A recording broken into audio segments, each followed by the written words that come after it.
อัพโหลดไปเลยเช็คโค้ดก่อนก็อัพโหลด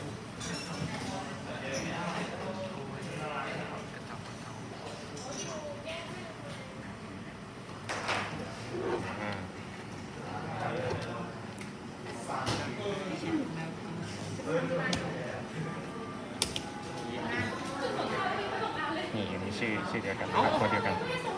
มาได้เลยเรียบร้อยเจอที่สุดเจอ